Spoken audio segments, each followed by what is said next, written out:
Hello, my name is Gary. I'm a yacht police sergeant. I'm going to be talking about making a yacht referral. Now, a yacht referral is made on an MG3 generated through copper. And this isn't about copper. I'm assuming that you're familiar with that. Yes, a yacht referral, and hopefully if you've seen the video about when to make a yacht referral, then you'll be confident you're at the right stage.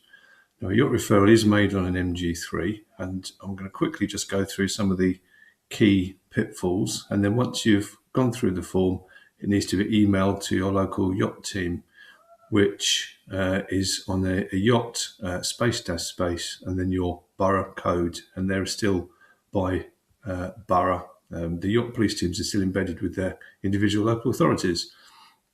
Okay, so crucially, it needs to be the correct details, and please be careful with the spellings and date of birth and the home address, and obviously the parents' contact details. That's crucial because they're part of this process and will get pulled in and contacted.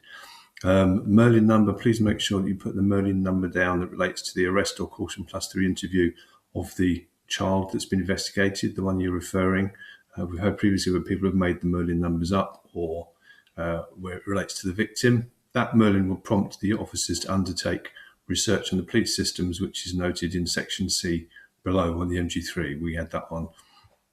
Obviously, the CRIS number on there, and the offence. Now, the offence noted should be what the ERO has agreed is the offence that could be proven. It's the appropriate offence for referral, and it's the one that an admission has been made to, a PACE compliant admission, and for the full offence.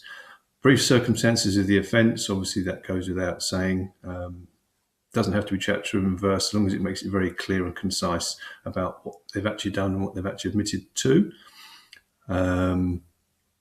Interview details on here, and again, a summary of the key points to prove, and any comments that you feel that we might need to know when it comes to making the disposal decision.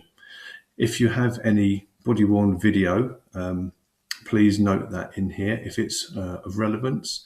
The decision is made by a multi-agency panel, and you can't always assume that all the partners to the multi-agency panel are going to be aware of the circumstances, so a video can be very insightful sometimes. The ERO needs to have completed section B, which will explain the rationale, and it's invariably along the lines of such and such an offence can be proved, particularly in cases of assaults. It needs to show what the charging standard offence are. And I would like to note also that the offences, also all the evidence doesn't have to be included or even obtained.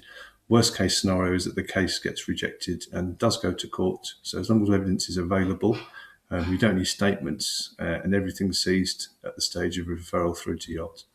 Once the RO has explained which offence it is and why it's appropriate and it's in public interest, they can get referred through to us on that email. Okay, thank you very much for watching my video.